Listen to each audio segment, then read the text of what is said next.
রাসূল কারীমের মাধ্যম ছাড়া আমি জান্নাতে যাব, আমাকে দেখান, দেখান, একজন দেখান। আল্লাহর আরশে আল্লাহর সামনে দাঁড়াইতে হবে, আর আল্লাহর আরশে আল্লাহর ডানে আমার রাসূলের আসন থাকবে, মাকামে মাহমুদ ওয়ালা নবী দাঁড়িয়ে থাকবে সেই দিন। হাউজে কাউসারের সামনে আপনাকে যেতেই হবে, আর হাউজে কাউসারের সামনে যেতে হলে রাসূলের কদমে আপনাকে যেতে হবে। অতএব উম্মতের রাসূল ব্যতীত কোনো রাস্তা হবে না। প্রিয় উপস্থিতি হাজিরিন, খুবই মনোযোগের সাথে কথাগুলি শুনবেন। হযরত ইমাম হুসাইন রাদিয়াল্লাহু আনহু কারবালায় উপস্থিত। আর সেই 10ই মুহররম ভয়াল, যে সময় আপনারা এখন বসে আছেন, এই সময়টা আহলে বাইতে রাসূলদের জন্য পরম কষ্টের সময় ছিল। সমগ্র শহীদরা কবরস্থ হয়ে গেল। আহা, এই সেই 10ই মুহররম দিন যায় রাত, হযরত ইমাম জয়নুল আবেদিন রাদিয়াল্লাহু আনহু কি হালত হয়েছিল। যদি আপনি একটু একা একা নিরিবিলি চিন্তা করেন, এই রাত্রি বেলায় ইমাম হযরত জয়নুল আবেদিনের হালত কেমন ছিল। বাবা নাই, ভাইরা শহীদ হয়ে গেছে, ছোট্ট ভাইটা শহীদ হয়ে গেছে। হযরত জয়নব রাদিয়াল্লাহু আনহা হালত কত কঠিন এই সময়টা ছিল। কলিজার টুকরা ভাই শহীদ হয়ে গেছে, নিজের সন্তানরা শহীদ হয়েছে, আত্মীয় স্বজনরা শহীদ হয়ে গেছে, সবাই শাহাদাতের কাতারে শুয়ে আছে। আহা, হযরত সাকিনা উম্মে কুলসুম রাদিয়াল্লাহু আনহা, তিনাদের হালত কত কঠিন ছিল। নবী পরিবারের সদস্যদের কত কঠিন যন্ত্রণা সেই সময়টা রজনী ছিল। আজ আপনি যদি 1400 বছর আগে কারবালায় ফিরে চলে যান, আজকে রাতের হিসাব যদি আপনি কষেন, আজকের সেই দৃশ্যটা যদি মানুষ মনে ভাষায় ওঠান, আপনি বুঝতে পারবেন সেই জীবনটা কত কঠিন ছিল। এখানে যদি কারো বাবা মারা যায়, কারো মা মারা যায়, কারো প্রিয়জন যদি মারা যায়, প্রিয়জনদেরকে সবাই তো কবর দেওয়া হয় সন্ধ্যার আগে, অথবা এশার নামাজের আগে, অথবা রাত 12টার আগে সবাইকে দাফন করা হয়। এখন রাত 12টা প্রায় বেজে যাচ্ছে। আপনি ওই স্থানে একটু দাঁড়ান, কারবালার ময়দানে একটু দাঁড়ান, 1400 বছর আগে আপনি একটু ফিরে যান, তাহলে বুঝবেন আহলে বাইতে রাসূলের জন্য এই রাতটা কত কঠিন ছিল। চট্টগ্রামবাসী মনোযোগের সাথে শুনে যান, হযরত ইমাম হুসাইন রাদিয়াল্লাহু তাআলা শহীদ হয়ে যাবেন। হযরত আলী আসগর রাদিয়াল্লাহু তাআলা শুধুমাত্র বেঁচে আছেন। প্রিয় সন্তানটাকে কোলে করে স্ত্রী শাহরমান, যিনি পারস্য সাম্রাজ্যের নাতি ছিলেন, বর্তমান ইরান, এই ইরানকে একটা সাম্রাজ্য ছিল, ইরানকে কেন্দ্র করে পার্সিয়ান সাম্রাজ্য, পৃথিবীর এক শক্তিশালী সাম্রাজ্য ছিল পার্সিয়ান। এই সাম্রাজ্য মুসলমানদের করতলগত হলো। পার্সিয়ান সাম্রাজ্যের রাজা এবং সন্তান স্ত্রী কন্যাদেরকে ধরে নিয়ে আসা হলো। হযরত আলী কাররামাল্লাহু ওয়াজহু বললেন, পার্সিয়ান সাম্রাজ্যের নাতি আছে শাহরবানু, তিনি এক সমৃদ্ধ পরিবারের সন্তান, আমি চাই তার সম্মান যাতে খাটো না হোক, আমার হুসাইনের সঙ্গে আমি তার বিবাহ দিতে চাই। হযরত ইমাম হুসাইন রাজি হয়ে গেলেন। শাহরবানু কৃতজ্ঞ হলেন হযরত আলী রাদিয়াল্লাহু আনহুর কাছে। তিনি সারা জীবন কৃতজ্ঞতা প্রকাশ করে বলতেন, তিনি আমাকে সম্মান দিয়েছিলেন, তার সুযোগ্য সন্তানের সাথে তিনি আমার বিবাহ দিয়েছিলেন। এই জন্য পার্সিয়ানরা রাসূল পরিবারের, নবী পরিবারের আত্মীয়, তারা খুব মনোযোগ দিয়ে কথাগুলি শুনবেন। হযরতে শাহরবানুর একটা সন্তান জন্ম নিয়েছিল, 6 মাসের ছোট্ট বাচ্চা আলী আসগরকে কোলে করে হযরতে শাহরবানু ইমাম হুসাইন রাদিয়াল্লাহু আনহুর কাছে আসলেন। স্বামীরে, তোমার স্বামীরে, ইয়াজিদের সৈন্যদের দৃষ্টিতে আপনি অপরাধী হতে পারেন, কিন্তু আমার মন বলে আমার সন্তানটাকে দেখলে তাদের মায়া লাগবে। আমার এই ছোট্ট ছেলেটি কোনো অপরাধ করে নাই, স্বামী আপনি যদি তাকে কোলে করে নিয়ে যান, কারবালার ময়দানে নিয়ে যান, আপনি তাদের জন্য তাদের কাছ থেকে আমার বাচ্চাটাকে দেখায় পানির আর্তনাদ করেন, পানির আবদার করেন, আমার মন বলে আমার বাচ্চার দিকে দেখলে তাদের মায়া লাগবে। স্বামী রে, আমি মা হয়ে আজকে 3 দিন ধরে পানি পান করাইতে পারতেছি, আমি মার কলিজা পর্যন্ত শুকাইছে, আমার জিহ্বা পর্যন্ত শুকায় গেছে। স্বামীরে, আমি একটা মা, আমার বাচ্চাটাকে আমি পানি পান করাইতে পারতেছি। হযরত ইমাম হুসাইন আশানিক সন্তানটাকে কোলে করে নিয়ে 22,000 ইয়াজিদের সামনে দাঁড়ায় গেলেন। সমস্ত ইয়াজিদের সৈন্যরা, তোমাদের দৃষ্টিতে আমি অপরাধী হতে পারি, তোমাদের শত্রু হতে পারি, কিন্তু শোনো গো, আমার ছোট্ট কলিজার টুকরা বাচ্চাটা তো অপরাধ করে নাই, ও তো কারো বিরুদ্ধে অস্ত্র ধরে নাই, অন্যায় ভাবে কাউকে থাপ্পড় মারে নাই, কাউকে কোনোদিন গালিও দেয় নাই। আমার ছোট্ট বাচ্চাটা আজকে 3 দিন তৃষ্ণার্ত, পানির অভাবে কলিজা পর্যন্ত শুকাইছে। ইয়াজিদিরা, তোমরা আমার সন্তান থেকে একটু পানি পান করাও, আমার সন্তানটার জন্য পানি পাঠাও। যদি মনে করো তোমাদের পানিগুলি নিয়ে আমি নিজে পান করব, ও ইয়াজিদের সন্তানরা, আমি আমার বাচ্চাটাকে তুলে ধরলাম, তোমরা কেউ এসে আমার বাচ্চাটাকে নিয়ে একটু পানি পান করায় দাও, কলিজা ঠান্ডা করায় দাও। বেঈমানের দলেরা মনে মায়া লাগে নাই। সেই দিন আহলে বাইতে রাসূলের জন্য তাদের মায়া লাগে নাই। মায়া মায়া মায়া। আল্লাহর নবী বলে, লা ইউমিন, ঈমানদার হবে না, ঈমানের স্বাদ তুমি পাবা না। লা ইউমিন, ঈমানের লজ্জত তোমার কলিজায় আসবে না। লা ইউমিন, লা ইউমিন, ঈমানের স্বাদ, ঈমানের লজ্জত, ঈমানের লজ্জত, ঈমানের স্বাদ তোমার অন্তরে আসবে না।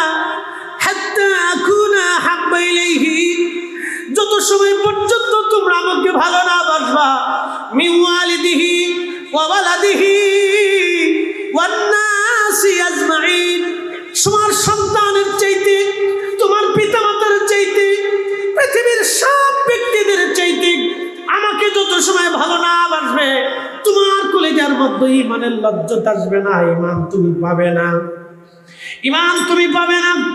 এর অর্থ কি? সেই দিন ইয়াজিদের হাজার হাজার সৈন্য দাঁড়ানো, সবাই কালমা পড়নে বলা ছিল। ফজরের নামাজের সময় সবাই নামাজ পড়েছিল, সবার অন্তরে কোরআন ছিল, মুখে কালিমার বুলি ছিল, মাথার মধ্যে পাগড়ি বাঁধা ছিল, মুখের মধ্যে দাড়ি ছিল। সিজদার চিহ্ন থাকলেও হবে কি, কলিজার ভিতরে ইশকে রাসূল সেই দিন তাদের মধ্যে ছিল না। কেউ যদি রাসূলকে ভালোবাসে, সে আহলে বাইতকে ভালোবাসবে। কথা বলেন ঠিক না বেঠে? সেদিন তাদের অন্তরে মায়া লাগে নাই। মায়া না লাগার কারণে দূর থেকে বেঈমান ডাক দেয়, বলল, হুসাইন অপেক্ষা করো, জনমের পানি পান করাবো তোমাকে। দূর থেকে তীর ছুঁড়ে মেরে বাবার কোলের মধ্যে ধরে রাখা ছোট্ট শিশু আলী আসগর রাদিয়াল্লাহু আনহু কলিজা ভেদ হয়ে বাবার কোলের মধ্যে শহীদ হয়ে গেল। শহীদ হয়ে যাবার পরে ইমাম হুসাইন আকাশের দিকে তাকায় কাঁদে, বলে, আল্লাহ তুমি দেখছো আমার আলী আসগরের সাথে ওরা কেমন ব্যবহার করছে, আল্লাহ তুমি সাক্ষী থাকো, ইয়া রাব্বি তুমি সাক্ষী থাকো আজকের এই দৃশ্যটার জন্য। আল্লাহ সন্তানটাকে কোলে করে, রক্ত মাখা সন্তান বুকে করে নিয়ে যাচ্ছে। আপনি বুঝতে পারতেছেন এই সময় কারবালায় যদি আপনি থাকতেন, জানি না পাথর দিল পাথর হয়ে গেছে এমন কেউ যদি থাকতো, সেই কঠিন সময়ে আহলে বাইতে রাসূলের কেমন হয়েছিল। নবীর পরিবারের কষ্টের কথা মনে করলে কোনো আশিক এই সময় নিজেকে স্থির রাখতে পারে না। সন্তানটাকে কোলে নিয়ে ইমাম হুসাইন তাঁবুর সামনে দাঁড়ায় ডাক দিছে, বিবি, বিবি রে, তাঁবু থেকে বের হয়ে আসো, আমি আমার আলী আসগরকে পানি পান করায় নিয়ে এসছি। বিবি দৌড়ায় এসে দেখতেছে বাবার কোলের মধ্যে ধরে রাখা ছোট্ট শিশু রক্তগুলি গনায়া গনায়া বাবার কোলগুলি ভিজে যাচ্ছে। ইমাম হুসাইন ডাক দিছে, বিবি কোনদিন আর তোমাকে পানির জন্য বিরক্ত করবে না আমার আজকে, পানির জন্য আর কখনো কান্না করবে না। দেখো আমি তাকে এমন পানি পান করায় নিয়ে আসছি, শাহাদাতের পানি পান করেছি। বিবি রে, আমার মন বলে এত সময় আমার নানা আমার আলী আসগরকে জান্নাতের ভিতরে হাউজে কাউসারের পানি পান করে তার কলিজা ঠান্ডা বানাইছে। বিবি রে, আমি আলী আসগরকে পানি পান করায় নিয়ে আসছি। দেখো আর ওই বুঝি রে যাই রে সোনা, কারবালার মাতম জারি, কান্দে ইমাম হুসাইন বিনয় করি, আলী আসগরের লাশ বুকে ধরি, কান্দে ইমাম হুসাইন বিনয় করি, আলী আসগরের লাশ বুকে ধরি, এক ফোঁটা পানি দিল না ওরা, বুকেতে তীর দিল মারি। আর ওই বুঝি রে যাই রে সোনা, কারবালার মাতম জারি।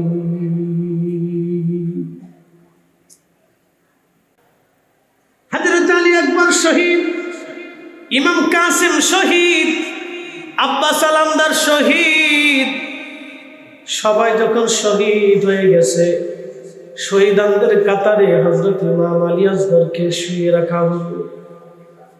ইমাম জয়নুল আবেদিন বললেন, দুনিয়ার মানুষে, নবী পরিবারে একমাত্র বেঁচে যাওয়া সন্তান আমি ছিলাম, আমি ছাড়া রসুল পরিবারে কেউ বেঁচে ছিল না। আমার আব্বা জান আমাদের কাছে আসলেন, আমি অসুস্থ, বিছানা থেকে উঠতে পারতেছিলাম না, শুয়ে আছি। আব্বা জান আমার কাছে আসলেন, আমাকে আদর করলেন, চুমা খাইলেন। আমি উঠে বললাম, আব্বা জান গো, আমার চোখের সামনে আমার বড় ভাই আলী আকবর শহীদ হয়ে আছে, আমার বড় ভাই ইমাম কাসেম শহীদ, আমার ভাই আমার চাচা আব্বাস আলামদার শহীদ, আমার ফুফুতো ভাইরা শহীদ, আমার আত্মীয় স্বজনরা শহীদ হয়ে আছে। পানি বিহনে আমার কলিজার টুকরা ছোট্ট ভাই আলী আসগরকেও তারা শহীদ করে দিয়েছে। আমাকে একটু অনুমতি দেয়, আমি অসুস্থ শরীর নিয়ে কারবালার ময়দানে আপনার জন্য জীবন কুরবানি করে দিয়ে আসি। আমি চাই আমি যেন শহীদানদের কাতারের মধ্যে ঘুমায় পড়ি। হযরত ইমাম হুসাইন বুকের মধ্যে জড়িয়ে ধরে সন্তানকে আদর করলেন, চুমা লাগাইলেন, ডাক দিয়ে বললেন, না জয়নুল আবেদিন, নানার উম্মতের জন্য তোমাকে রেখে যাচ্ছি। জয়নুল আবেদিন, মার খেদমত করো, পরিবারের দেখাশোনা করো। ইমাম হুসাইন সবুজ পাগড়ি মাথায় বাঁধলেন, জুলফিকার তলোয়ার খানা হাতে নিলেন। সাইয়্যিদুশ শুহাদা আমির হামজা রাদিয়াল্লাহু আনহু পবিত্র সেই বর্ণখানা লোহার পোশাক গায়ে লাগাইলেন। ছোট্ট বোন জয়নব রাদিয়াল্লাহু আনহাকে কাছে ডেকে বলেন, বোন আমার পরেই তো তুমি এই ফ্যামিলির মধ্যে সবার বড়। আমি জানি আমি শহীদ হয়ে যাব কিছু সময় পরে, বোন আমার, আমি কয়েকটা ওসিয়ত তোমাকে করে যাব, মেনে চলবে বোন। 1 নম্বর ওসিয়ত, কলিজার টুকরো আমার সন্তান জয়নুল আবেদিনকে রেখে গেলাম নানার উম্মতের জন্য। জয়নব রে, সন্তানের মতো ওর আদর করবি, কখনো যেন আমার জয়নবের দুঃখ না লাগে। জয়নব আমার, 2 নম্বর ওসিয়ত তোমাকে করতেছি, আমি শহীদ হয়ে যাওয়ার পরে আমার যে ছেলের উপর ওরা অত্যাচার করবে, খণ্ড বিখণ্ড করবে আমাকে, আমার উপরে জুলুম করবে ওরা। আমার সাকিনারে আমি বড় ভালোবাসি, আমার কলিজার টুকরা মেয়েটা আমাকে বড় ভালোবাসে। জয়নব রে, আমার এই দৃশ্যখানা দেখে আমি জানি আমার সাকিনা ধৈর্য হারা হয়ে যাবে। আমার সাকিনারে আমার লাশের পাশে জেসেমের কাছে যাইতে দিবি না। আর একটা ওসিয়ত করতেছি, শরীর চাপড়াবে না, চুল ছিঁড়বে না, কাপড় ছিঁড়বে না, মাতম করবে না। আমার নানা নিষেধ করে দিয়ে গেছে। আর একটা জীবনের শেষ ওসিয়ত করতেছি, জয়নব যদি কোনোদিন মদিনায় ফিরে যেতে পারো, দুনিয়ার কোনো রাজা বাচ্চার কাছে আমাদের হত্যার ফয়সালা টানতে যাবা না। পৃথিবীর কোনো রাজদরবারে যে কোনো রাজার কাছে আমাদের হত্যার বদলা চাবা না। কারণ আমি আমার এই প্রতিশোধ, এই বিচার আমি হাসরের ময়দানে আল্লাহর আদালত থেকে নেব। পৃথিবীর কোন রাজা বাচ্চার কাছে ফয়সালা টানবি না, দুনিয়ার কোন মানুষের কাছে আমাদের এই কষ্টের কথাগুলি বলবি না। যদি কোনদিন মদিনায় ফিরে যেতে পারো, আমি জানি তোমাদেরকে বন্দি করে তোমাদেরকে কয়েদি বানানো হবে, বোন আমার, যুদ্ধবন্দি করা হবে, আমি জানি। তবে আমি জানি না কোনদিন তোমরা মদিনায় যেতে পারবে কেনা রে বোন আমার। যদি মদিনায় তোমরা যেতে পারো, শোনো রে জয়নব, মদিনায় কারো বাড়ি ঘরে যাবা না। আমার নানা যে রওজার পাশে দাঁড়াইবি, আমার জয়নুলকে নানার রওজার পাশে দাঁড়া করাই দিবি। আমাদের 3 দিনের কষ্টগুলি রহমতের নবী নানা রওজার পাশে দাঁড়ায় দাঁড়ায় বলতে বলবি। ঠিকই তাই হযরতে জয়নব রাদিয়াল্লাহু তাআলা আনহা, তিনাদেরকে ধরে নিয়ে যাওয়া হলো সিরিয়ার থেকে তাদেরকে পাঠানো হলো মদিনা মুনাওয়ারার দিকে। মদিনাতে নবী পরিবার যখন প্রবেশ করলো, সারা মদিনায় জানাজানি হয়েছে হযরত জয়নব রাদিয়াল্লাহু আনহা ফিরে আসছেন।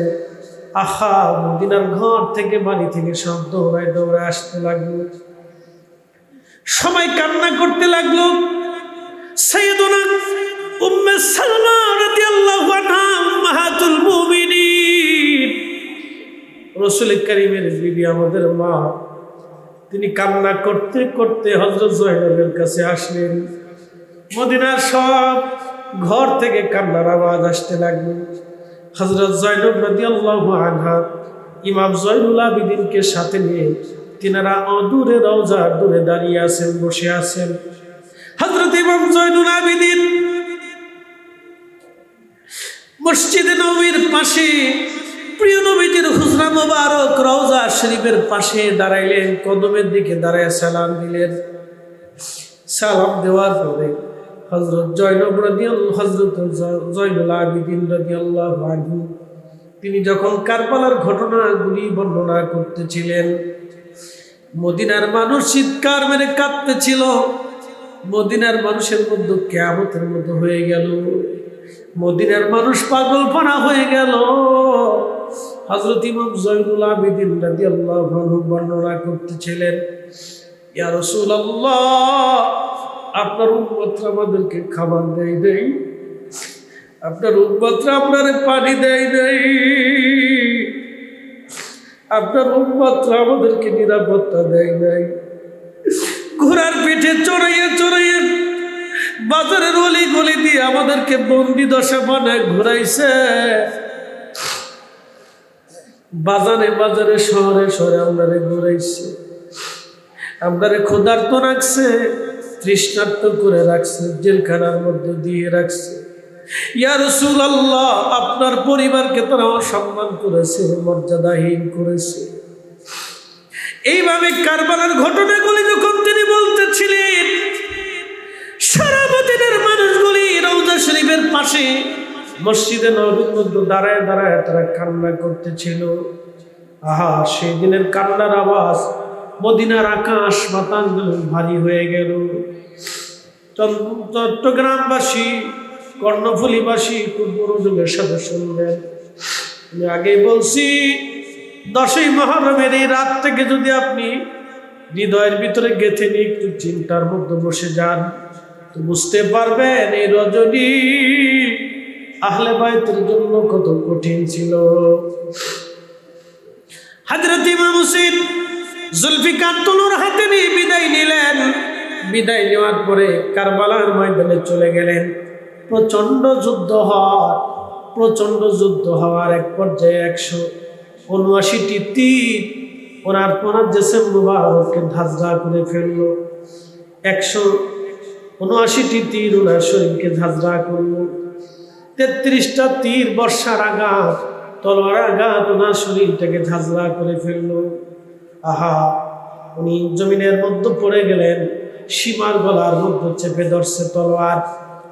আওলাদে রাসূল বললেন, সীমা, আমি জানি তুমি সেই জাহান্নামের কুকুর, কালো ডোরা কাটা কুকুর। আমি জানি সীমার রে, আমি জানি আমার নানা 50 বছর আগে আমাকে বলেছিলেন, হুসাইন, আমি স্বপ্ন দেখছি তোমার রক্তের মধ্যে কালো ডোরা কাটা কুকুর মুখ লাগাইছে।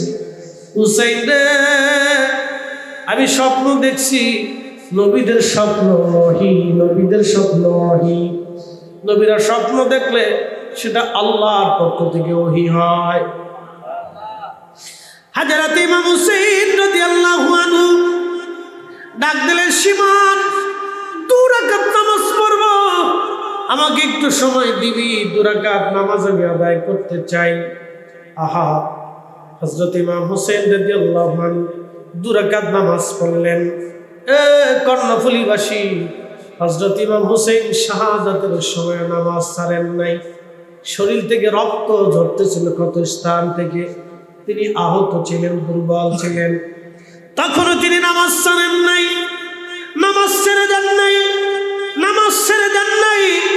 সালাত কায়েম করেছিলেন, তখনও তিনি সালাত নামাজ। আমরা এই মাহফিল থেকে ওয়াদা করে যাব, আমরা যদি ইমাম হুসাইনকে ভালোবাসি, আমরা কখনো কোনোদিনও নামাজ ত্যাগ করব না। আল্লাহ কবুল করুন। জোরে আওয়াজ তুলে বলেন আমিন। জাগো সুন্নি মুসলমান, শোনো সুন্নি মুসলমান, জাগো সুন্নি মুসলমান, শোনো সুন্নি মুসলমান। ময়দানেতে প্রমাণ হবে, ময়দানেতে প্রমাণ হবে, আসেনি ঈমান। সুন্নি মুসলমান, জাগো সুন্নি মুসলমান। আমরা হলাম নবীর সেনা, ভয় করি না বুলেট বোমা। কথা ঠিক কিনা? ইতিহাসে লেখা আছে কারবালার প্রমাণ। সুন্নি মুসলমান, শোনো সুন্নি মুসলমান, সুন্নি মুসলমান, জাগো সুন্নি মুসলমান। ময়দানেতে প্রমাণ হবে, ময়দানেতে প্রমাণ হবে, আসেনি ঈমান তোমার, আসেনি ঈমান। সুন্নি মুসলমান, শোনো সুন্নি মুসলমান। ইমাম জয়নুল আবেদিন রওজা শরীফের পাশে দাঁড়িয়ে দাঁড়িয়ে বলতে লাগলেন, বর্ণনা করতে লাগলেন একের পর এক কারবালায় কি ঘটেছিল সেই দিন। হযরত ইমাম হুসাইন রাদিয়াল্লাহু আনহু দেহ মোবারক থেকে মাথা মোবারক আলাদা করা হলো। আপনি বুঝতে পারতেছেন কত বড় নির্মমতা। মাথা মোবারক খুলে বর্ষার আগে তারা ঝুলাইয়া সারা কারবালা ভরে আনন্দ মিছিল করতে লাগলো। আনন্দ চলল ইয়াজিদ শিবিরে। আহা, সেই কঠিন দিনে হযরত ইমাম হুসাইন রাদিয়াল্লাহু আনহু বর্ম খুলে নিয়ে যাওয়া হলো। দেহ মোবারক থেকে জুব্বা মোবারক খুলে নিয়ে যাওয়া হলো। জুব্বাবিহীন ওনাকে মাটির মধ্যে, ধুলার মধ্যে শুইয়ে রাখা হলো। মস্তকবিহীন দেহ মোবারককে ধুলার মধ্যে শুয়াইয়া ইমাম ইবনে কাসির আল বিদায়া ওয়ান নিহায়ার মধ্যে লেখেন, একটা না, দুইটা না, 70টা ঘোড়া তারা সিরিয়াল করলো। ইমাম জয়নুল আবেদিন কাঁদে আর বলে, ও রহমতের নবী শোনেন, 70টা ঘোড়া তারা সিরিয়াল করে ঘোড়ার উপরে সোয়ারি চলে হযরত ইমাম হুসাইনের দেহ মোবারকের উপরে ঘোড়া দাবড়াইতেছিল। ঘোড়ার পায়ের আঘাতে হযরত ইমাম হুসাইন রাদিয়াল্লাহু আনহু দেহ মোবারক থেকে চামড়া গোশতগুলি ছিঁড়ে ছিঁড়ে দলিত গলিত হচ্ছিল। হযরত জয়নব রাদিয়াল্লাহু আনহা সহ্য করতে পারেন নাই। ভাইয়ের এই করুণ দশা দেখে হযরত জয়নব দৌড়াইয়া ভাইয়ের জিসম মোবারকের পাশে দাঁড়াইয়া মদিনার দিকে তাকাইয়া জয়নব রাদিয়াল্লাহু আনহা কাঁদে আর বলে, ইয়া মুহাম্মাদা, ইয়া মুহাম্মাদা, ইয়া রাসূলুল্লাহ, ইয়া মুহাম্মাদা। নানা জানকে ডাকতেছিল, নানা জানকে ডাকতেছিল। হযরত জয়নব রাদিয়াল্লাহু আনহু আপন নানাকে ডাকতেছে মদিনার দিকে তাকিয়ে বলতেছিল, নানা জান, কারবালার পুবালি বাতাস আপনার হুসাইনের শরীরে ধুলাবালি ছড়ায়। যাদের গায়ে মাছির মশা বসত না, যাদের গায়ে কান্না ক্ষুধা লাগে রহমতের নবী সহ্য করতে পারতেন না। হযরত জয়নব কাঁদতেছিলেন মদিনার দিকে তাকাইয়া। ইমাম ইবনে কাসির বলতেছে, ঠিক তখনই হযরত আব্দুল্লাহ ইবনে আব্বাস রাদিয়াল্লাহু আনহুমা রাইসুল মুফাসসিরিন, আল্লাহর নবীজির আপন চাচাতো ভাই, আসরের নামাজ পড়ে কাবা শরীফের সাথে হেলান দিয়ে বসেছিলেন। হঠাৎ করে তিনার তন্দ্রা এসে গেল। হেরেমের সাথে তিনি হেলান দিয়ে ঘুমায়ে পড়লেন। স্বপ্নের মধ্যে তিনি দেখতেছেন আল্লাহর হাবিবের হাত মুবারকের মধ্যে রক্ত মুবারক দেখা যায়। প্রিয় নবীজির চুল দাড়ি মুবারক এলোমেলো, আল্লাহর হাবিবের জুব্বা মুবারকের মধ্যে ধুলাবালি লাগা। নবীজি দৌড়াচ্ছেন আর কাঁদতেছিলেন। আব্দুল্লাহ ইবনে আব্বাস স্বপ্নে দেখে বললেন, ইয়া নবী আল্লাহি, কখনো তো আপনাকে এমন দেখি নাই, আপনি কাঁদেন কেন গো নবীজি? আপনার চুল দাড়ি মুবারক এলোমেলো কেন নবীজি? জুব্বা মুবারকে ধুলাবালি লাগা কেন নবী গো? জীবনে কখনো আপনার এমন দেখি নাই। ইয়া রাসূলুল্লাহ, আপনি কি জন্য কাঁদেন? আপনার হাতে রক্ত কেন? আল্লাহর নবী ডাকতে বললেন, হে ইবনে আব্বাস, আমার আব্দুল্লাহ রে খবর দাও মক্কার কাছে, মক্কা নগরীতে খবর দাও আমার হুসাইন কারবালার ময়দানে শহীদ হয়ে গেছে। আমি নবীজি নিজে, আমি রাসূল নিজে শাহাদাতের সময় আমি তার পাশে ছিলাম। চিৎকার মেরে জোরে বলেন না ইয়া রাসূলুল্লাহ। বলেন আমাদের নবী আছে না নাই? আছে না নাই? এই ঘটনার থেকে আমরা বুঝি রহমতের নবী আশিকের ইন্তেকালের সময়, আমার নবী আশিকের ইন্তেকালের সময়, শহীদের শাহাদাতের সময় আমার নবী রহমতের নবী এসে ওই আশিকের জিন্দেগিকে ধন্য বানায় দিয়ে যায়। এই কথা বলেন ঠিক না বেঠে? ইয়া রাসূলুল্লাহ, ইয়া হাবিবাল্লাহ, ইয়া রাসূলুল্লাহ, আমার বলতো নিদান কালে থাকি নবীজি আমার শিয়রে, আমার মুতো নিদান কালে থাকি নবীজি আমার শিয়রে, করিব চুম্বন কদম ধরিয়া, করিব চুম্বন কদম ধরিয়া। ইয়া রাসূলুল্লাহ, ইয়া হাবিবাল্লাহ, ইয়া রাসূলুল্লাহ, সালাতুন ইয়া রাসূলুল্লাহ।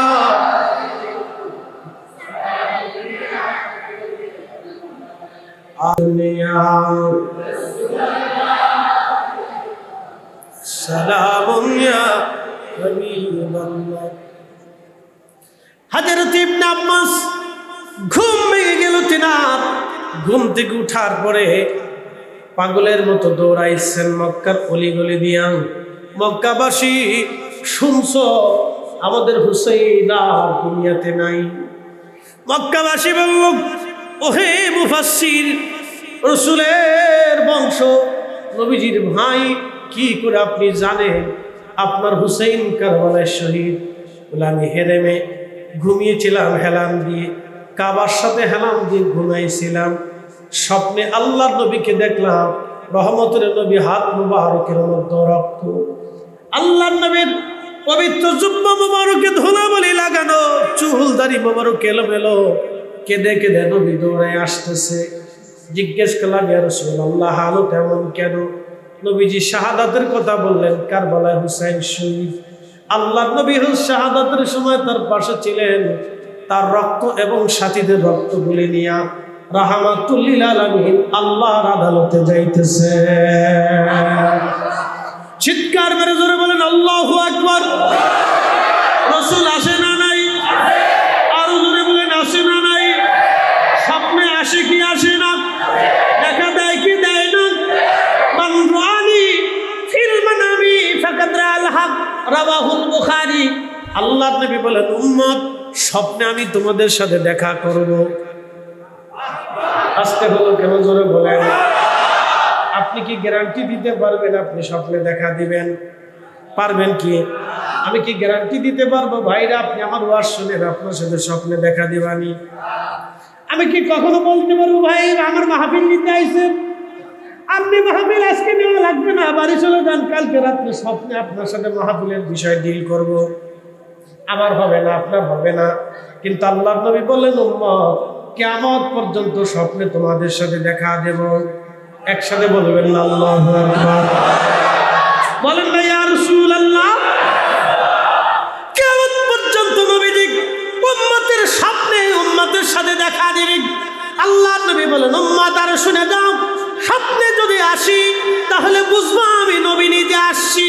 স্বপ্নে যদি আসি তাহলে বুঝবা আমি নবী নিজে আসছি। আমি নবী নিজে আসি, স্বপ্নে আমি নবী আসি, ছবি আসি না। নবী নিজে আসে, ছবি আসে না।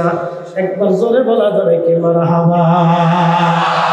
বলেন স্বপ্নে নবী দেখার আশা আছে না নাই? না, হাত উঁচু করে বলেন আছে না নাই? স্বপ্নে যদি নবী দেখতে চান, সুদ খাওয়া লাগবে, হারাম খাওয়া লাগবে, ঘুষ খাওয়া লাগবে, অন্যের জমি কেনা লাগবে, টাকা মেরে দেওয়া লাগবে, অন্যের সম্পদ মারা লাগবে। স্বপ্নে যদি নবী দেখতে চান, 1 নম্বরে হালাল খাবার, 2 নম্বর বেশি বেশি দুরূদ শরীফ পড়ে রাত্রিবেলা যদি ঘুমান, মরণের আগে একদিন আল্লাহর নবীর সাথে আপনার জিয়ারত নসিব হয়ে যাবে। তাহলে নবী আসে না ছবি আসে? জোরে বলেন। যদি নবী এসেই থাকে তাহলে নবী আসে না নাই? আসতে হলো না, জোরে বলেন আসে না নাই? এখন যারা বলে নবী নাই, ওর ঈমান নাই, কথা কন না কেন? যারা বলে নবী নাই ওর ঈমান নাই, এই জন্য ওরা ইয়াজিদি, আমরা হুসাইনি, কথা কন না কেন? আচ্ছা, ক্লিয়ার না ভেজাল আছে? পরিষ্কার পরিষ্কার না? আপনি মানলেও মানতে পারেন, না মানলেও মানতে পারেন। বলে হুজুর এইগুলি হলে হবে কি, না হলে হবে কি? তাহলে আপনি যদি বলেন বাপের বেটা যদি হয়ে থাকেন, তাহলে আপনি বলেন ইয়াজিদের সৈন্যদেরকে জান্নাত দিতে পারেন এমন সার্টিফিকেট দিয়ে যান। পৃথিবীর কোন আলেম, পৃথিবীর কোন আলেম কোন বাপের বেটা কি আছে কিয়ামত পর্যন্ত জন্ম হয়ে বলবে আমি ইয়াজিদের সৈন্যদেরকে জান্নাতের সার্টিফিকেট দিলাম? পারবে? একসাথে বলেন পারবে? হ্যাঁ, এটাই বুঝে যাবে। তো তারা তো নামাজ পড়লো, তারা নামাজ থেকে জান্নাতে নেয় নাই। তারা রোজা রাখলো, তার রোজা থেকে জান্নাতে নেয় নাই। আরো আশ্চর্য হয়ে শুনে যাবেন, ভালো কথা। হযরত আলী রাদিয়াল্লাহু আনহু যখন শহীদ হলেন, তাকে শহীদ করলেন আব্দুর রহমান মুলজিম খারিজি। তার মাথার মধ্যে ফরিদি সাহেবের মতো সুন্দর পাগড়ি বাঁধা থাকতো, তার কপালের মধ্যে সেজদার চিহ্ন ছিল, তার লম্বা লম্বা দাড়ি ছিল, সুন্দর জুব্বা এবং আল খেল্লা পরে থাকতো। ওই জুব্বা পাগড়ি পরিহিত অবস্থায় হযরত আলী রাদিয়াল্লাহু আনহুকে ছুরিতে আঘাত করলেন, শহীদ করে ফেললেন। সাহাবীরা তাকে ধরে নিয়ে গেলেন, তাকে হত্যা করা হবে। কতল বিল কতল, হত্যার বদলে হত্যা। আমাদের বাংলাদেশে ওই আসিয়াকে ধর্ষণ করে মেরে ফেলে দিল। আজও পর্যন্ত আসিয়ার বিচারের কোনো ফায়সালা আমরা শুনলাম না। আসিয়াকে যারা হত্যা করলো আজও পর্যন্ত আমরা তার ফাঁসি দেখি নাই। কথা কন না কেন? আসতে হয় কেন? জোরে বলেন। শুধু আসিয়া না, আসিয়ার মতো বাংলাদেশে হাজার হাজার আসিয়া দর্শিতার শিকার হয়ে আহা মারা গেল। কত মায়ের বুক খালি হলো, কত ভাইয়ের কলিজা কলিজা সারা হয়ে গেল, কত স্বামী তার স্ত্রী হারাইলাম, কতজন আসিয়ার মতো কত মেয়ের জীবন চলে গেল ধর্ষণের শিকার হয়ে।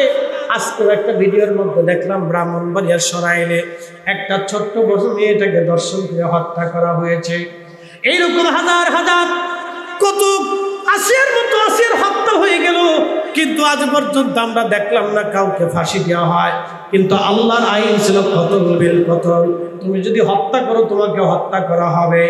আল্লাহর আইনে যদি কতল বিল কতল এই জমিনে চালু থাকতো, আল্লাহর কসম করে বলি এদেশে হত্যাযজ্ঞ বন্ধ হয়ে যাইতো। কথা কন না কেন? কিন্তু নাই নাই নাই নাই। হযরত আলী রাদিয়াল্লাহু আনহুকে যিনি হত্যা করলেন, আব্দুর রহমান মুলজিম খারিজি, সাহাবীরা তাকে হত্যা করবে। কতল বিল কতল, হত্যার বদলতে হত্যা, ফাঁসি, হত্যার বদলতে হত্যা। এই আইন যদি চালু থাকতো বাংলাদেশে মার্ডার হইতো না, পুলিশে গুলি করতে পারতো না, পুলিশ সেনাবাহিনী গুলি করতে পারতো না, কেউ লাঠি সুটো নিয়ে আরেকজনকে হত্যা করতে পারতো না, নারী ধর্ষণ করে নারী হত্যা করতে পারতো না। কথা কন না কেন? বাঙালি তারের মতো সোজা হয়ে যাইতো, তারের মতো সোজা হয়ে যাইতো। বিচার কয়টা? আদালতের বারান্দায় দৌড়াইতে দৌড়াইতে যান শেষ,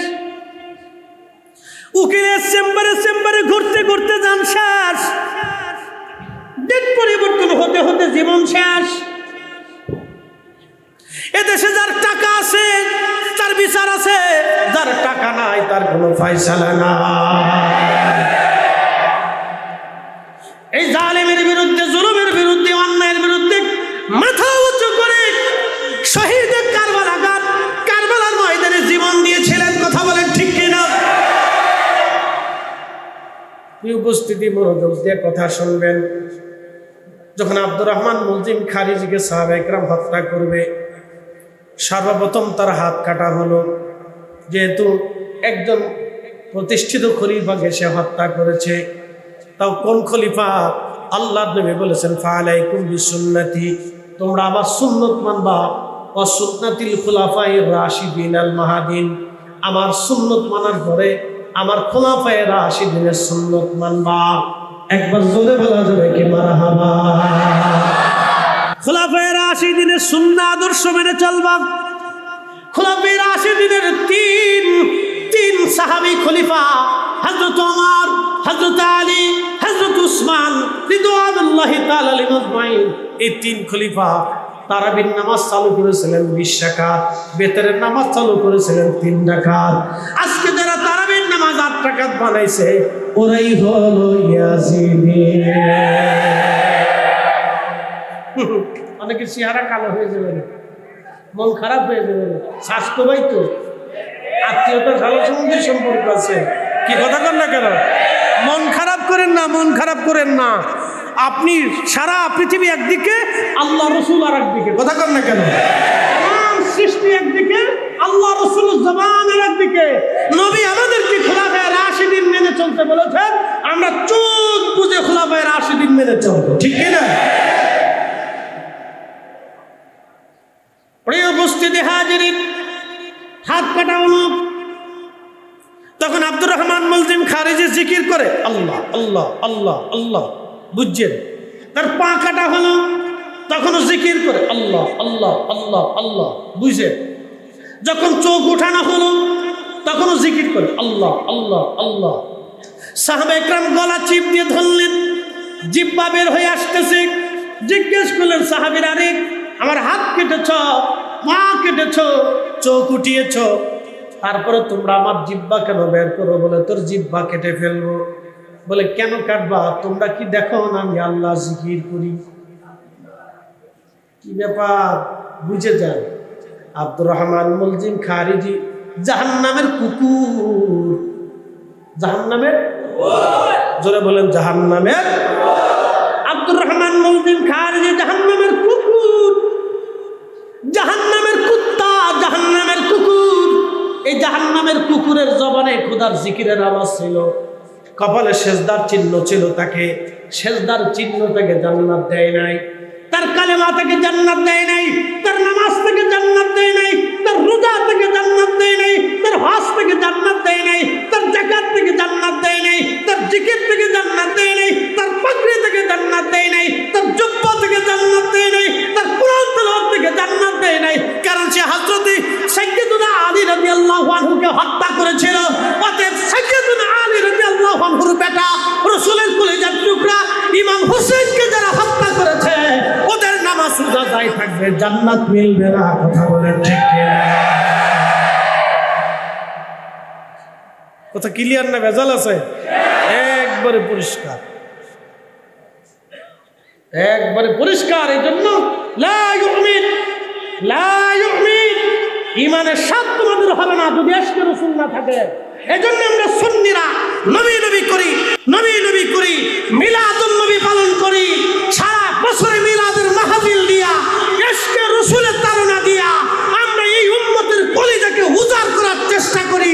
এই মিলাদুন নবী, এই মাহফিলগুলির বিরোধিতা করে বেদাতের ফতোয়া দিয়ে যারা বন্ধ করতে চায় তাদের সাথে আমাদের সারা জিন্দেগি যুদ্ধ চলবে।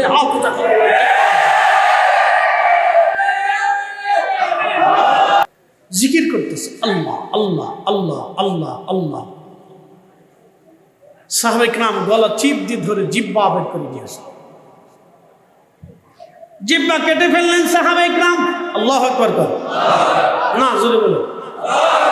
তার জিকির কি তাকে জান্নাতে নিছে? তার রোজা তাকে জান্নাতে নিছে? কারণ কি? যার কলিজায় ইশকে রাসূল আছে সে হযরত আলীকে হত্যা করতে পারে না। যার কলিজায় ইশকে রাসূল আছে সে হুসাইনকে হত্যা করতে পারে না। যার কলিজায় ইশকে রাসূল আছে সে ইয়াজিদের পক্ষ নিতে পারে না। কথা বলেন না কেন? প্রিয় উপস্থিতি, আল্লাহ আমাদেরকে সঠিক সমঝ দান করুন। সকলে বলেন আমিন। ভাই আমার খুব মনোযোগ দিবেন, অনেক লম্বা মাস আমি সংক্ষিপ্ততার মধ্যে নিয়ে আসছি, যেহেতু আমাকে মূল সাবজেক্ট দিয়েছেন। প্রিয় বন্ধু, এই জন্য আল্লামা ডক্টর ইকবাল সমস্ত প্রশ্নের জবাব দুইটা শেরের মাধ্যমে, দুইটা লাইনের মাধ্যমে দিয়েছেন। মগজ পড়া রুহে ঈমান জানে দিন, হাসতে হবে রহমাতুল লিল আলামিন, হাসতে হবে রহমাতুল লিল আলামিন। কাজী নজরুল, কাজী নজরুল বাংলা ভাষা আল্লামা ডক্টর ইকবাল রাহিমাহুল্লাহ সেই কথাগুলি বাংলা ভাষায় ছন্দের আকারে তিনি লিখে দিয়ে গেছেন।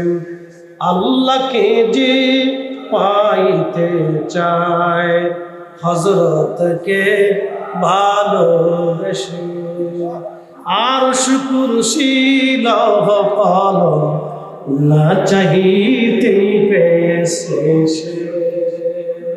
সালাতুন ইয়া রাসূলুল্লাহ আলাইকুম, সালামুন ইয়া হাবিবাল্লাহ, আহা সালাতুন ইয়া রাসূলুল্লাহ আলাইকুম, সালামুন ইয়া হাবিবাল্লাহ। মাইকের বরাবর বাইরে আওয়াজ চেষ্টা করতে। আচ্ছা, প্রিয় উপস্থিতি, খুব মনোযোগের সাথে কথাগুলি শুনবেন। প্রিয় ভাই আমার, হযরত ইমাম হুসাইন রাদিয়াল্লাহু আনহু পবিত্র মস্তক নিয়ে যাওয়া হলো উবাইদুল্লাহ ইবনে জিয়াদের কাছে, গভর্নর হাউস কুফাতে নিয়ে যাওয়ার পরে উবাইদুল্লাহ ইবনে জিয়াদ পবিত্র মাথা মুবারক নিয়ে মসজিদের মধ্যে গেল। এই যে মসজিদ, আচ্ছা বলেন তো, এই মসজিদে যদি ইমাম হুসাইন রাদিয়াল্লাহু আনহুর পবিত্র জুব্বা মোবারক আনা হয়, আপনারা কি ঘরে বসে থাকবেন? হ্যাঁ, আল্লাহ। চট্টগ্রামের সিলেটের মানুষ বসে থাকবেন এটা আমি জানি, বাদ বাকি অন্য কোন বিভাগের মানুষ নিয়ে থাকবে না বসে থাকবে এরকম গ্যারান্টি নেই। কারণ এই বাংলাদেশে এখন বহু উত্তরে দক্ষিণে বহু অঞ্চলে বহু মসজিদে আজকের রাত্রে মসজিদ তালা মারা আছে। আশুরার 10 তারিখে মসজিদ যদি তালা মারা হয়, তাহলে আওলাদের রাসূলের জুব্বা আনার পরে তারা যে ঘর থেকে বের হয়ে আসবে তার গ্যারান্টি কি? কিসের গ্যারান্টি? কি কথা কর না কেন? না বুঝেন না? হ্যাঁ বুঝলেন। আমার প্রিয় মুর্শিদ একটা শের গাইতে, যার কারণে গত সৃজন রে দেখো চল রসূর্য তারা শূন্য ভরে। আর হুজুর কেবলা মাঝে মধ্যে একটা শের আমাদেরকে শোনাইতেন, যার কারণে গত সৃজন রে দেখো চল রসূর্য তারা শূন্য ভরে। আসে অচল নিশ চলে ধরা ধরে নবী পদবিনে ভাব সবই মিশে। যার কারণে পৃথিবী সৃজন হলো, যার কারণে সূর্য আলো পেল, যার কারণে চাঁদ আলো পেল, যার কারণে নক্ষত্র হলো, যার কারণে বৃষ্টি হলো, যার কারণে সাগর প্রবাহিত হলো, যার কারণে কর্ণফুলী নদী হলো, যার কারণে বাংলাভূমি হলো, যার কারণে পৃথিবী হলো। আমার হুজুর বলতেছেন দেখো আকাশের চন্দ্র সূর্য শূন্যে ঘুরে বেড়ায়, যেই নবীর কারণে আকাশের নক্ষত্রগুলি শূন্যে ঘুরে বেড়াচ্ছে। শুনে নাও, জেনে নাও, ওই নবীর কদম ছাড়া তোমার জিন্দিগির সব মিথ্যা হবে। ডক্টরের ডিগ্রি মিথ্যা হবে, এই প্রিন্সিপালগিরি মিথ্যা হবে, মুহাদ্দিসগিরি মিথ্যা হবে, তোমার মুফতিগিরি মিথ্যা হবে, বক্তাগিরি মিথ্যা হবে, সভাপতিগিরি মিথ্যা হবে, প্রধানমন্ত্রীর জীবন মিথ্যা হবে, রাষ্ট্রপতির জীবন মিথ্যা হবে, প্রধান সেনাপতির জীবন মিথ্যা হবে, পুলিশ প্রশাসন সেনাবাহিনী। আর আপনি ব্যবসা বাণিজ্য দায় করেন, পৃথিবীর সমস্ত ধনরাজির মালিক যদি হন, আপনার জীবনে কোনো সার্থকতা নাই।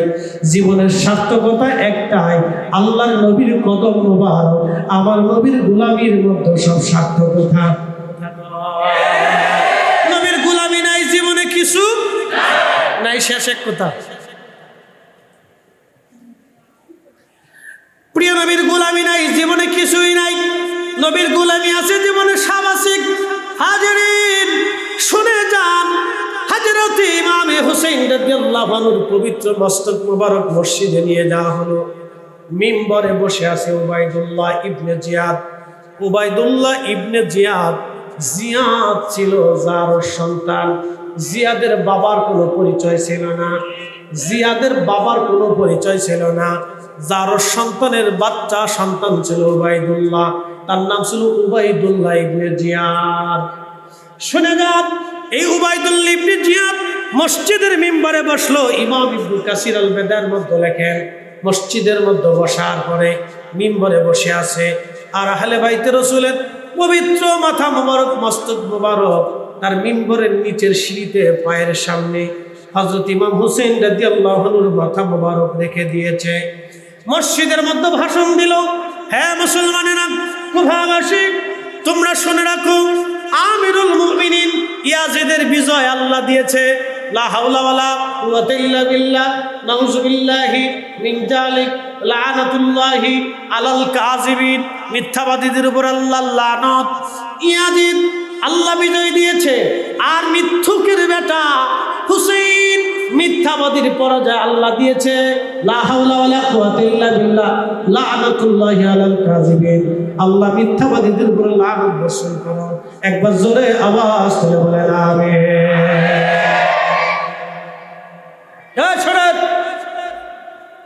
শুনে যান, মসজিদে মুসলমান কয়জন শুনে যান, মুসলমান কয়জন আছে শুনে যান। মুসলমান হাজারে হাজারে, মুসলমান কয়জন আছে আজকে দেখে যান, পরিসংখ্যান নিয়ে যান, বাড়ি পরিসংখ্যান নিয়ে যান যে মুসলমান কয়জন আছে বাড়ি পরিসংখ্যান নিয়ে যান, মসজিদে মুসল্লি হাজার হাজার, মসজিদের ভিতরে একজন মুসলমানও মাথা উঁচু করে দাঁড়ায় প্রতিবাদ করে নাই। মসজিদের মধ্যে এক কোনায় একজন অন্ধ আশিক রাসূল বসা ছিল, অন্ধ। চোখ অন্ধ হলে কি হবে, দিল অন্ধ ছিল না।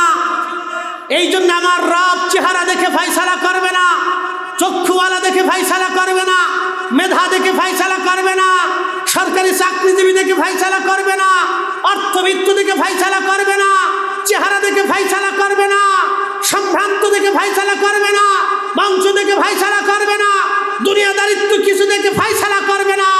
আমার আল্লাহ এইগুলি দেখে ফয়সালা করবে না। আমার আল্লাহ ফয়সালা করবে কাল দেখে, ইশকে রাসূল দেখে, ঈমান দেখে, তাকওয়া দেখে, ঈমানদারিত্ব দেখে আমার আল্লাহ ফয়সালা করবে। মসজিদের ভিতরে হাজার হাজার মুসলমান বসা, একজন জমানে কোনো প্রতিবাদ ছিল না। মসজিদের এক কোণায় একজন আশিক রাসূল আব্দুল্লাহ ইবনে আফিফ রাদিয়াল্লাহু আনহু বসেছিলেন। তিনি মসজিদের কোণাতে অন্ধ হলে কি হবে, দিল অন্ধ ছিল না। সে অন্ধ সেই দিন দাঁড়িয়ে যায় মসজিদের মধ্যে গর্জন ছেড়ে বলল, হে মারজানার ছেলে, হে মারজানার বেটা, তুই কাকে মিথ্যাবাদী বলতেছ? দুশমনকে তুমি আজকে আমিরুল মুমিনিন বানিয়েছ, ইয়াজিদকে আজকে আমিরুল মুমিনিন বলতেছ, আমার হুসাইনকে আজকে মিথ্যাবাদী বলতেছ। আমি আব্দুল্লাহর চোখ যদি ভালো থাকতো, আল্লাহর কসম করে বলি এই মসজিদের মধ্যে তোকে হত্যা করতাম, তোকে কতল করতাম, প্রতিশোধ নিতাম। কিন্তু আল্লাহ আমার চোখ দেয় নাই, আমি অন্ধ, আজকে তোর প্রতিশোধ নিতে পারলাম না। আমি আল্লাহ আমাকে অন্ধ করেছে শুধু ইশকে রাসূলের কারণে। আশিক রাসূল সেই দিন ইমাম হুসাইনের পক্ষ নেওয়ার কারণে মসজিদ থেকে বের করে এনে তাকে জবাই দেওয়া হয়েছিল। জীবন দিয়েছিলেন আফিফ, কিন্তু ঈমান বিক্রি করে নাই। ওই মসজিদের মধ্যে নামে মুসলমান হাজার হাজার, কিন্তু কামের মুসলমান ছিল একজন। কথা বলে ঠিক না? মুসলমান তো মসজিদে হাজার হাজার নামাজ আছে, লগে জুতা শুরু আছে, নামাজ শুরু আছে। বুঝে আপনাকে যেতে, যদি না বুঝেন, সূত্র যদি না বুঝেন, তো কিয়ামত পর্যন্ত খাতা কলম শেষ করবেন, জীবনের কালি শেষ হবে, খাতা শেষ হবে, জিন্দিগি শেষ হবে, তোমাদের অঙ্ক মিলত না। এই জন্য সূত্র আপনাকে বুঝে যেতে হবে। ইশকে রাসূল দিয়ে কলিজাকে উজালা বানান। আল্লাহর ওলিদের পথই হলো হকের পথ, আল্লাহর ওলিদের পথই হচ্ছে সত্যের পথ। হযরত আহলে বাইত রাসূলের মহব্বতের পথ হচ্ছে সত্যের পথ। আল্লাহ রাসূলের ইশকের পথই হচ্ছে সত্যের পথ। আকাইদে আহলে সুন্নাত ওয়াল জামাতই হচ্ছে মুক্তির পথ। এছাড়া আর কোনো মুক্তির কোনো রাস্তা নাই। যদি বলেন কোনো রাস্তা, আহলে সুন্নাত ওয়াল জামাত মুক্তির পথ, এছাড়া আর কোনো রাস্তা নাই। প্রিয় উপস্থিতি, দীর্ঘ আলোচনা আপনাদের সামনে উপস্থাপন করলাম। কারবালার একবারে মেইন পয়েন্ট আপনাদের সামনে উপস্থাপন করে নিয়ে আসছি। প্রিয় ভাই আমার, যদি এখান থেকে কিছু বুঝেন, কিছু আল্লাহ আমাদেরকে নিয়ে যাওয়ার তৌফিক দিক বলে না আমিন। আমরা এক সময় ফিরে যাব কার কাছে? আল্লাহর কাছে। গত বছর সভাপতি মহোদয়, এই মসজিদের সম্মানিত সভাপতি মহোদয় দুনিয়াতে ছিলেন। ডানে বামে ছিলেন, আমার খতিব সাহেব হুজুর বলে গেছেন, ডানে বামে বসা ছিলেন। আজকে তিনি নাই, তিনি কবরে চলে গেছেন। আমরা জানি না এই মজলিসের মধ্যে আগামী বছর কে এখান থেকে আল্লাহর ডাকে সারা দিয়ে চলে যাবে। আমরাও কখন চলে যাব কেউ জানি না, যাবার তো কোনো বয়স নাই। প্রিয় আমার, বহু মানুষকে মৃত দেখেছি, বহু মানুষের জানাজা করেছেন, কবরস্থ করেছেন। একদিন আমরা আল্লাহর কাছে চলে যাব। বাইরে বোন আমার পায়ে হাত দিয়ে বলে দিয়ে যাই, প্রিয় বোন আমার, প্রিয় ভাই আমার, পায়ে হাত দিয়ে বলে যাই, আপনার আখিরাতের মুক্তির কথাগুলি বলে দিয়ে যাচ্ছি। আমরা আল্লাহর কাছে চলে যাব, আল্লাহর কাছে চলে যাব, আল্লাহর কাছে চলে যাব। হাসরের ময়দানে আমরা সবাই আল্লাহর সামনে দাঁড়াবো। হাসরের ময়দানে সবাই আমরা আল্লাহ রসুলের সামনে দাঁড়াবো। বিশ্বাস হয় না? তাহলে আমাকে দেখেন তো, একজন বাপের বেটা দাঁড়ায় বলবে কিয়ামতের ময়দানে হাউজে কাউসার ছাড়া আমি বেহেশতে যাব, আমাকে দেখান একজনকে, দেখান, দেখান একজন। কোন বাপের বেটা আছে মায়ের গর্ভ থেকে দুনিয়াতে জন্ম নিয়েছে এমন একটা সন্তান দেখান, এমন একজন আলেম দেখান, এমন একজন বুজুর্গ দেখান যে বলবে মেশরের মাঠে রাসূল কারীমের মাধ্যম ছাড়া আমি জান্নাতে যাব, আমাকে দেখান একজন দেখেন। আল্লাহর আরশে মুআল্লার সামনে দাঁড়াইতে হবে, আর আল্লাহর আরশে মুআল্লার ডানে আমার রাসূলের আসন থাকবে, মাকামে মাহমুদ ওয়ালা নবী দাঁড়িয়ে থাকবে সেই দিন। হাউজে কাউসারের সামনে আপনাকে যেতেই হবে, আর হাউজে কাউসারের সামনে যেতে হলে রাসূলের কদমে আপনাকে যেতে হবে। অতএব উম্মতের রাসূল ব্যতীত কোনো রাস্তা হবে না। আপনাকে কোরআনের আয়াত দিয়ে তাফসীর করে বোঝায় রাসূলের কিছু নাই, অমুক নাই তমুক নাই, শাফায়াত করতে পারবে না, সুপারিশ করার ক্ষমতা নাই, এগুলি সব বিগ, সব বিগ। এগুলি আসছে মুসলমানের ঈমানকে চুরি করার জন্য। লানাতুল্লাহি আলাল কাযিবিন, মিথ্যাবাদীদের উপর আল্লাহ লানত বর্ষিত। এই উম্মতকে ধ্বংস করার জন্য সালাকাত উম্মতি আলা ইয়াদি গিলমাতিন মিন কুরাইশ, শিয়াজিদের মাধ্যম দিয়ে আমার উম্মত ধ্বংস হবে। আল্লাহ রাসূল বলে গেছেন। প্রিয় ভাই আমার, হকের উপরে দায়েম থাকাটাই আমাদের জরুরি। আমরা আল্লাহর কাছে চলে যাব। অতএব আহলে সুন্নাত ওয়াল জামাতের পথে যেন আল্লাহ আমাদেরকে কবুল করেন। সকলে বলে আমিন। সালাতুন ইয়া রাসূলুল্লাহ আলাইকুম সালামুন ইয়া আল্লাহ আলাইকুম সালাতুন ইয়া রাসূলুল্লাহ আল্লাহুম্মা সাল্লি আলা মাশাআল্লাহ মুহাম্মাদ ওয়া আলা আলি সাইয়্যিদিনা। তুমি আল্লাহর প্যারা হাবিব, তোমার তুলনা নাই কেউ, তোমার মতো আকাশ ভ্রমণ করেনি কোন পয়গম্বর। আল্লাহুম্মা সাল্লি আলা মাশাআল্লাহ মুহাম্মদ ওয়া আলা আলি সাইয়্যিদিনা। আচ্ছা, এই মাহফিলে আপনারা টাকা দিছেন না? এই মাহফিলে আপনারা আপনাদের অর্থ দিছেন না? কম বেশি দিছেন তো? ভয় নাই, আপনাদের কাছ থেকে টাকা দিচ্ছি না, আপনাদের ভয় নেই, ডরায়েন না, চিন্তা করেন। আমি আপনাদেরকে একটা ঘটনা শুনি। যারা টাকা দিছেন তারা কি লাভ করছে, আর যারা কমিটির ছেলেদেরকে তাড়িয়ে দিছেন, সরিয়ে দিছেন, তাদের কি ভুল হয়েছে, একটা ঘটনা থেকে বুঝে যাবে। যারা অর্থ দিছেন, সময় দিছেন, পরিশ্রম দিছেন, তাদের কি লাভ হলো? আর যারা বাচ্চাদেরকে, ছেলেদেরকে, যুবকদেরকে তাড়িয়ে দিছেন, পরে আসেন, আগামীকাল আসেন, 3 দিন পরে আসেন, নানান কথা। আবার অনেকেই এমন মন্তব্য করছে এরা ব্যবসা দিয়ে বলছে। অনেকে না, আপনি নাউজুবিল্লাহ বলতেছেন, অনেকেই বল কি এগুলি এক ধরনের ব্যবসা, এগুলি দিয়ে হবে কি, এত ওয়াজ দিয়ে হয় কি, নানান ধরনের মন্তব্য অনেকে বলে না। আমি একটা ঘটনা শোনাই। প্রিয় ভাই আমার, একটা কথা মনে রাখবেন, জবান বেহেশত যাওয়ার কারণ হয়, আবার জবান জাহান্নামে যাওয়ার কারণ। একটা কথাই আপনাকে জাহান্নাম পর্যন্ত নিয়ে যাবে, একটা কথাই আপনাকে বেহেশত পর্যন্ত নিয়ে যাবে। অতএব জবান হিসাব করে কথা বলতে। ইমাম হুসাইন রাদিয়াল্লাহু আনহুর পবিত্র মাথা বর্ষায় ঝুলিয়ে নিয়ে যাওয়া হচ্ছে। জয়নাব রাদিয়াল্লাহু আনহা, জয়নুল আবিদিন রাদিয়াল্লাহু আনহু, হযরত উম্মে কুলসুম, সাকিনা, শাহরবানু, নবী পরিবারের সকল নারী সদস্যদেরকে নিয়ে যাওয়া হচ্ছে। সিরিয়ান সৈন্যরা নিয়ে যাচ্ছে। তো যেতে যেতে সন্ধ্যা হলো। এখন তো মানুষ রাতে চলে, আগে তো রাতে চলা যাইত। সন্ধ্যা হওয়ার পরে তারা দেখলা খ্রিস্টান গির্জা দেখা যায়। তো গির্জার সামনে যে গির্জাকে গির্জায় ডাক দিল, পাদ্রী তুমি কি আসো? বলে হ্যাঁ। বের হয়ে আসছে। তোমার এই গির্জায় আজকে রাত্রে আমরা রাত্রি যাপন করতে চাই, বিনিময়ে তোমাকে কিছু অর্থ করি দেব। গির্জার পাদ্রী, যিনি খ্রিস্টান ধর্মের অনুসারী পাদ্রী, তিনি দেখতেছেন পর্দায় আবৃত কিছু মহিলা নারী আবার তিনি দেখতেছিলেন বর্ষার আগায় সুন্দর নুরানি উত্তম চেহারার অধিকারী একজন সুদর্শন ব্যক্তির শিরচ্ছেদ মাথা মোবারক দেখা যায়। পাত্রী জিজ্ঞেস করলেন, তোমরা কারা? বলে, আমরা ইয়াজিদের সৈন্য, সিরিয়ান সৈন্য। বলতেছে, তোমরা কোথায় যাও? বলে, আমরা সিরিয়ার দামেস্ক। বলে, এই পবিত্র সুন্দর নুরানি চেহারার অধিকারী মাথা কার?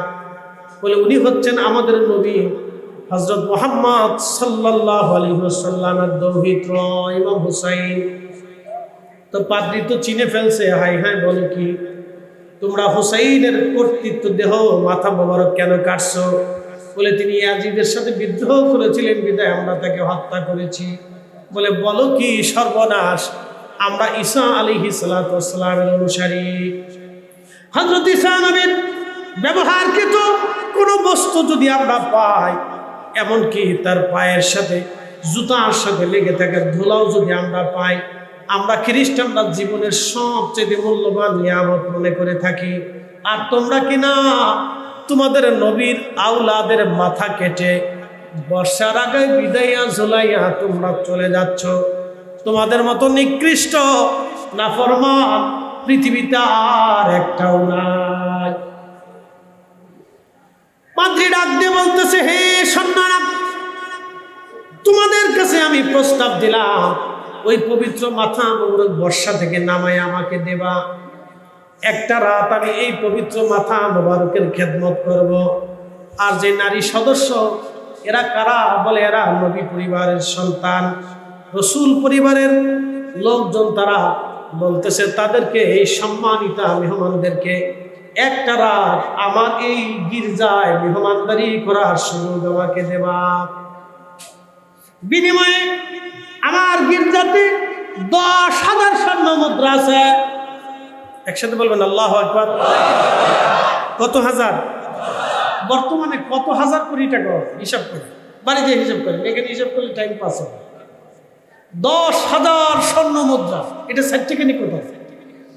আমার এই গির্জায় মানুষের দেওয়া ইয়ানত হাদিয়া, তারও কিন্তু হাদিয়া দেয়, উপটেও কোন দেয়।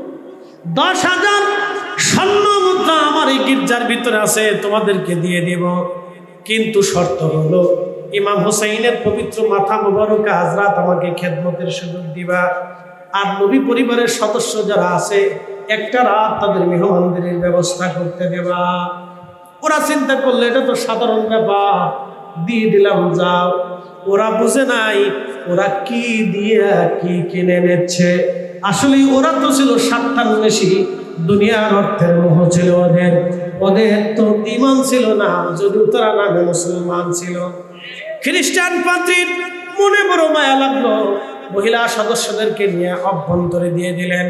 মহিলাদেরকে বললেন, এরা রসুল পরিবারের সম্ভ্রান্ত পরিবারের সন্তান, পৃথিবীর শ্রেষ্ঠ পরিবারের সন্তানেরা, সাবধান, এদের মেহমানদারিতে যেন কোনো ত্রুটি না হয়। ভিতরে দিয়ে দিলেন।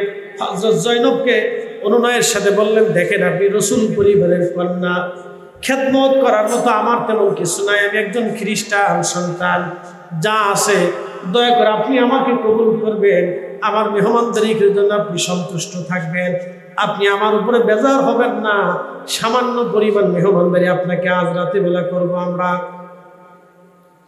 খ্রিস্টান পাদ্রী হযরত ইমাম হুসেন রাদিয়াল্লাহু আনহু পবিত্র মস্তক মুবারক নিয়ে চলে গেলেন তার রুমে।